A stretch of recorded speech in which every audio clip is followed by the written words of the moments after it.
NXT starts off with a six-man tag match between Dark State versus OTM and Mike Santana. This was a thing last week where Mike Santana ended up agreeing to help OTM face Dark State due to their previous history. I'm not sure if I mentioned that in the last review for NXT. I might have, but I just don't remember. But I honestly forgot that this match was even taking place because I really am not the most interested in this whole feud.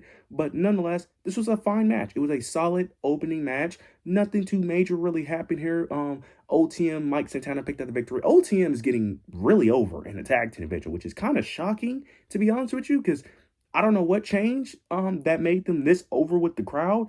They're baby faces now for whatever reason. They didn't really go through a babyface change or anything, but really the same characters. They just fight bad guys now. Now the attack of them feuding with Dark State kind of, I guess, helped them get a bit over, but it was a fine match nonetheless. Curious to see what is next for OT. I'm assuming eventually they will probably win the tag team titles sometime after Stand and Deliver, probably defeating the Vanity Project, which I do think is the best route for them due to how over they are. So I wouldn't be mad at that. I'm not the biggest fan of OTM. I don't dislike. I'm just very neutral on OTM personally. They're just whatever to me. Like, I don't hate them. I don't love them. It's just they just don't do anything that good, but they don't do anything that bad either. It's very weird. They're just fine. They're just there for me personally. But who knows? Maybe with some more time, they eventually grow on me. Some wrestlers take time to grow on me. Like, I wasn't the biggest fan of Josh Briggs for the longest time. Now I actually like Josh Briggs. So maybe OTM just has to grow on me for a bit for me to really see what Shawn Michaels sees in them. But they're over with the crowd, so I'm cool with them getting the push, because if the fans like them, hey, they deserve the push they were getting. So we'll see eventually how this all unfolds for OTM. We end up getting an interview segment between Miles Bourne and Johnny Gargano. Johnny Gargano ends up speaking to Miles Bourne. Basically, he was telling Miles Bourne that Miles should be careful what he wishes for, that he shouldn't wish for Johnny wrestling. Ends up mentioning his past, mentioning the NXT takeovers and how he used to basically be the guy of NXT takeovers, that they used to call him Johnny Takeover, and mentions that basically Miles Bourne doesn't want the old Johnny to come back, but Johnny is mentioning how he needs this match to get his confidence back, to bring that over to the main roster, to become the guy again. I am hoping that this match makes Johnny become confident again, because what they've been doing with Johnny Gargano, with him being this sad, pathetic loser that just lies on the ground all day, it's damn near a oh my, I can't even say the word humiliation ritual. God damn, I could not say that word, but it's damn near embarrassing. Like, I just don't understand what was the idea behind him being just not motivated. I don't understand it, but I hope this is the match that makes him motivated again, because honestly, I just don't understand what was the purpose, but I'm actually excited for the match. I am, because I think it'll be a great match. I think this could really elevate John. It's crazy how a match against Miles Bourne can elevate Johnny Gargano, which that shouldn't be the case, but due to his recent booking, it's actually a possibility. And this could elevate Miles Bourne, whether he wins or lose. Who's going to win this match? I think Miles Bourne will probably win this match, but I could easily see Johnny winning. I could easily have Johnny winning, have him get his confidence back, have him go on a short reign, then eventually go back to the main roster. Then they can eventually do whatever they want with him there. But overall, I like what they're doing with this. Personally, this is a little good short-term thing for Miles Bourne, because there was really no other comparators for him at Stand and Deliver for him to really face. So I'm cool with this personally. Him facing a veteran at Stand and Deliver and be against Johnny Gargano of all people. I'm cool with this person. So I'm excited for this match.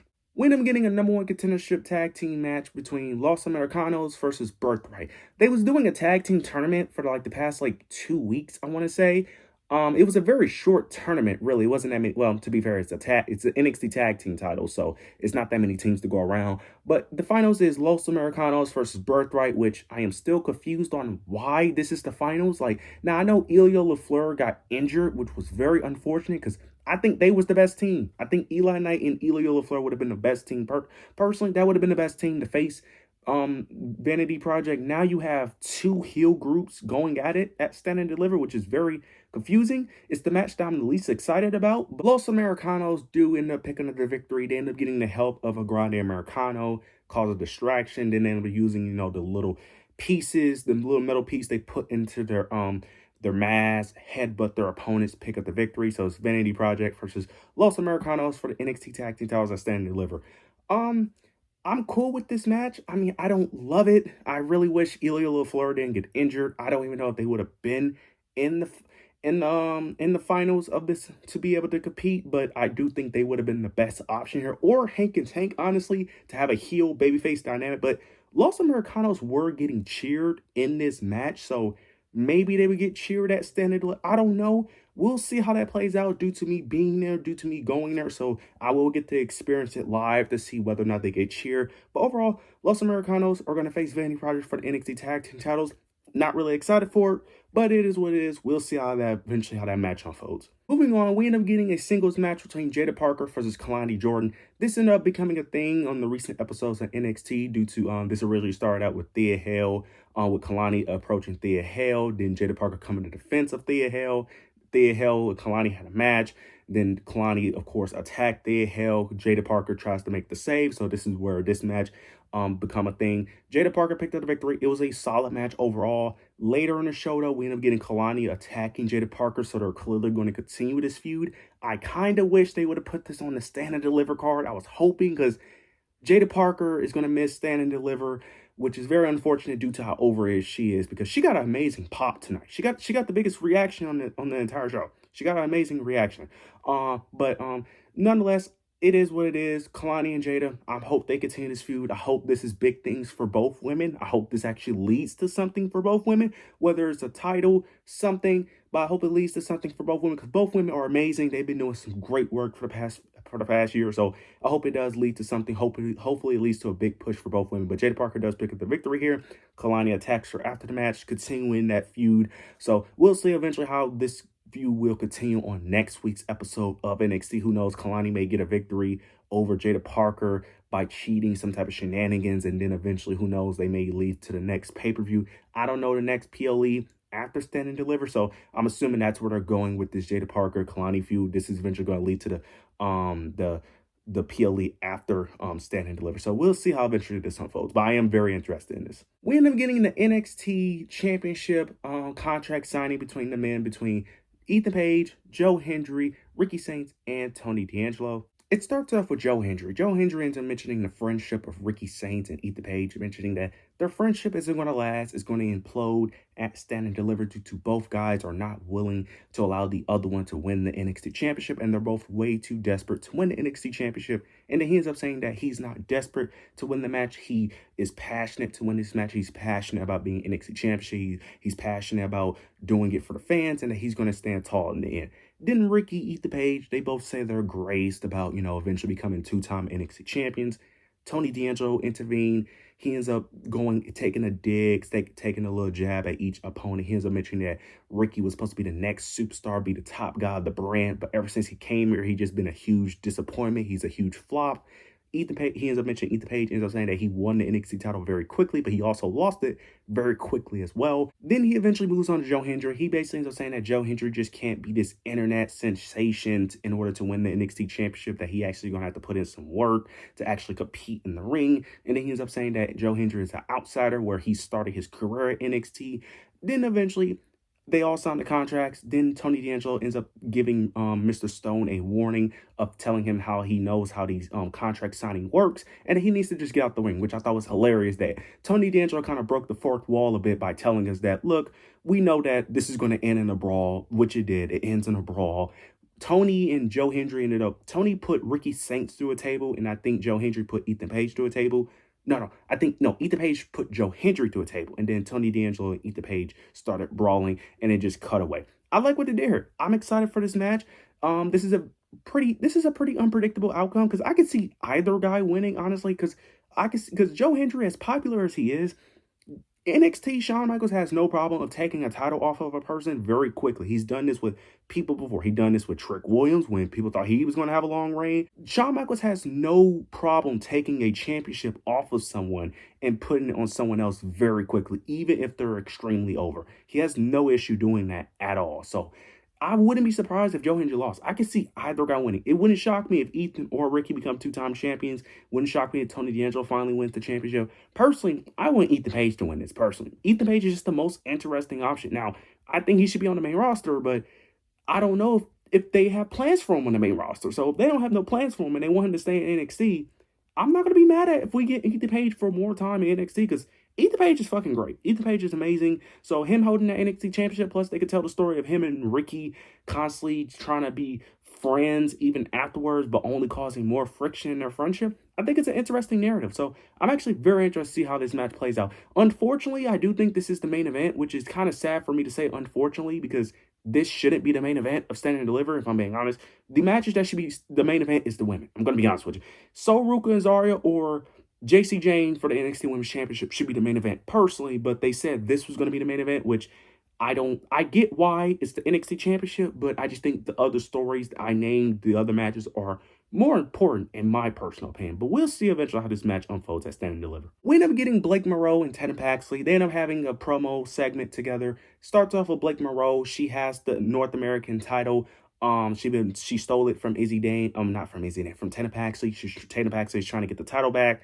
Blake Moreau starts off by saying that she doesn't understand Tatum Paxley's issue with her because she has no issue with Tatum, and ends up saying that she has never lost her title out. She never lost her title, so she doesn't understand why Tatum is even champion because she never lost her title, that she should be the champion because she looks like a champion. She has the beauty, she has the look, she has the power, all of that of being the women's North American champion. Then Izzy Dane responds back and ends up saying that, look, we both have what we both have something that each other want. She says that you have my title and I have your title opportunity. In order for you to become champion, that I have the opportunity for you to be on the grandest stage, which is Stand and Deliver, and that she understands Blake Moreau. She understands that Blake Moreau wants to feel needed, wants to feel like that she's a part of the big stage, that she feels like she deserves to be in the big moment, like being in Stand and Deliver, being in these title opportunities, and she, as I mentioned, reflecting on herself, and that though that need to be in the spotlight, that need to be in the position that she feels like she deserves, made her do some questionable things.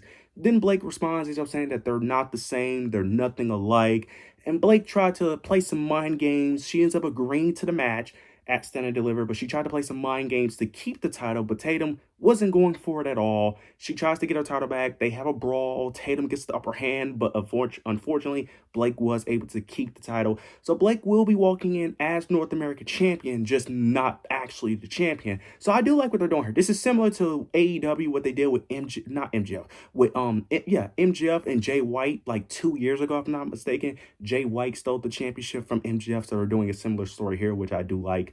So I'm very interested. The fact that this feud was randomly made like 2 to 3 weeks ago, and they already had done a very compelling story, is very interesting. It's very shocking, to be honest with you. So I'm very interested to see how this match plays out. I'm going to be very glad to see both these women in person. This is going to be my match of the night, personally. I think this is going to be the best match, in my opinion, personally.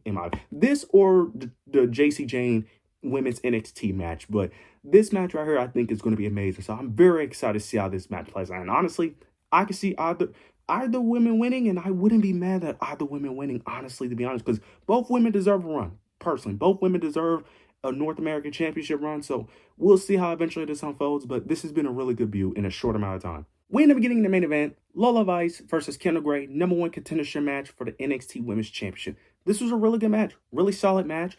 Of course, Fatal Influence do end up coming out, which I knew was going to happen, but shockingly, they played no factor into this match, because I was very worried that the moment I saw Fatal Influence come out that they was going to interfere, but they didn't. We end up getting a no contest ending due to Lola Vice putting Kendall Gray in a submission hold while pinning her, and then you end up getting Kendall Gray was pinning Lola Vice, if I'm not mistaken.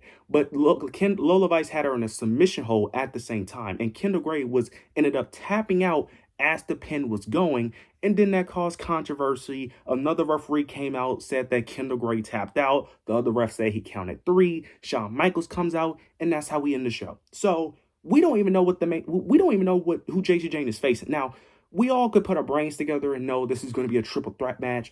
Look, I like the ending. I do. My issue with this is, why did you wait until your go-home show to do this? That's my only complaint. This was a great ending, but why wait till your go-home show to do this? Like, for me personally, as fans, we should not have to guess what matches are going to be on the card a few days away from your biggest show. I just don't think that's right, personally. I feel like all of your matches should be set within like 2 to 3 weeks before your biggest show, honestly. But the fact that we still don't know who Jacy Jayne's opponent is, even though, yes, we could all use our brains here, but I still don't think that should be the way, personally. If you was going to do this, You could have just done this last week. You could have just done the same thing last week, and then we could have had the match announced this week. That's what you could have just done. But no, you decided to leave us on a cliffhanger on your go-home show for one of your biggest matches of the year. I don't get it personally.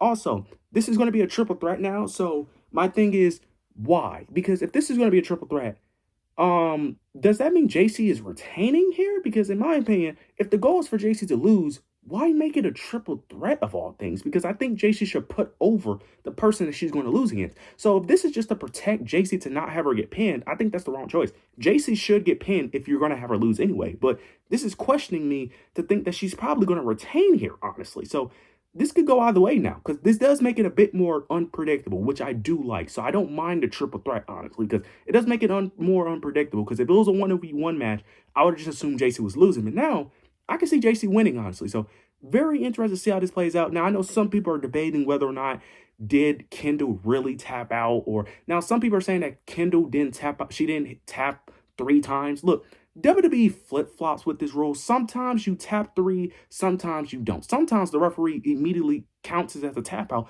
the moment they hit the first tap. So it's not a real confirmed rule. It's just whatever WWE wants to do in that situation, honestly. So the people who are trying to debate whether or not she tapped out or whether or not she tapped 3, you're overthinking it. It's not a confirmed rule. It's flip-flops. It's just a flip-flop rule that they do whenever they need to fit a narrative. In this situation, I don't mind it personally. It makes the story a lot more entertaining, makes leading into the match a lot more unpredictable. Overall show, I thought it was a good show. I thought it was a really solid show. There were some things that I didn't care about as much, really, that I kind of was a bit questioning, but I'm not mad at it overall. This was an overall solid show. You guys let me know overall thoughts and opinions down below in the comment section. Make sure to like, comment, subscribe. Make sure to hit the notification bell so you don't miss any of my content. But yeah, that's it.